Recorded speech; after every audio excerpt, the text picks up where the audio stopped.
तो लगातार पिछले 6 दिनों से जारी किसान आंदोलन के बाद केंद्रीय कृषि मंत्री नरेंद्र तोमर ने किसान संगठनों से बातचीत का फैसला किया, जिसके लिए 32 संगठनों को बातचीत का न्योता भेजा गया। अब दोपहर को करीब 3 बजे किसान संगठनों से नरेंद्र तोमर दिल्ली के विज्ञान भवन में मुलाकात करेंगे, जहां पर किसानों की मांग और आंदोलन को लेकर चर्चा होगी। इससे पहले भी 14 अक्टूबर और 13 नवंबर को कृषि कानूनों को लेकर सरकार संगठनों से बातचीत कर चुकी है। किसानों की समस्याओं पर भारत सरकार मोदी जी के नेतृत्व में पूरी प्रतिबद्धता के साथ खड़ी थी और आगे भी खड़ी रहेगी।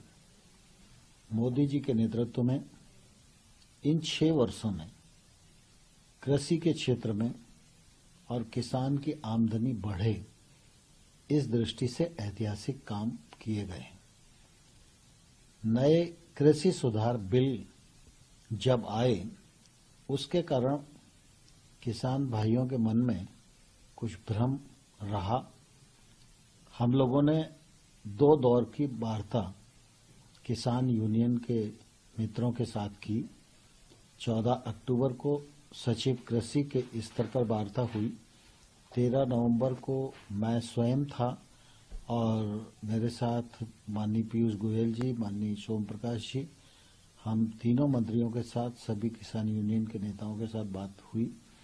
और उस समय भी हमने आग्रह किया था कि आंदोलन का रास्ता नहीं अपनाना चाहिए और सरकार वार्ता करने के लिए तैयार है। और उस दिन 13 नवंबर को यह तय हुआ था कि वार्ता का अगला दौर जल्दी ही किया जाएगा और हम लोगों ने 3 दिसंबर की तारीख तय की थी।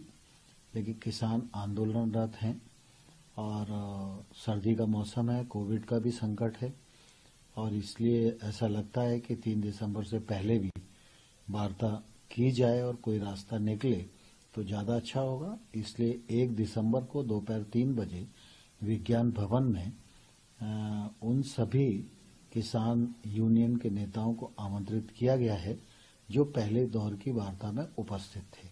मैं आपके माध्यम से सभी किसान यूनियन के महानुभावों को और किसान बंधुओं को यह आग्रह करना चाहता हूं कि आंदोलन का रास्ता त्याग कर वो चर्चा करें और कल विज्ञान भवन में पधारें और उनको निमंत्रण भेज दिया गया है। किसान तो कृषि मंत्री ने कहा कि किसानों से आह्वान करता हूं कि किसान आंदोलन का रास्ता त्याग करके किसान भवन पहुंचे और बैठक में बातचीत में शामिल हों। उन्होंने कहा कि उन किसान नेताओं को न्योता दिया गया जो पहले दौर की बातचीत में शामिल थे। इस तरह से कुल 32 किसान संगठनों को कृषि मंत्री ने न्योता भेजा है बातचीत के लिए। किसान फिलहाल आगे की रणनीति को अभी स्पष्ट करना बाकी है किसानों की ओर से, क्योंकि उनका मंथन इस पर चल रहा है। किसानों और सरकार के बीच में बातचीत होगी। क्या ये बातचीत सकारात्मक तौर पर हो पाएगी किसानों की, क्योंकि पहले से ये मांग है कि तीनों कानून वापस ले जाएं तभी कोई बात बनेगी, इससे कम पर वे मानने वाले नहीं हैं। लगातार हजारों की तादाद में किसान अलग अलग रास्तों पर बैठे हुए हैं। सरकार की ओर से बातचीत की पहल की गई है। हमारे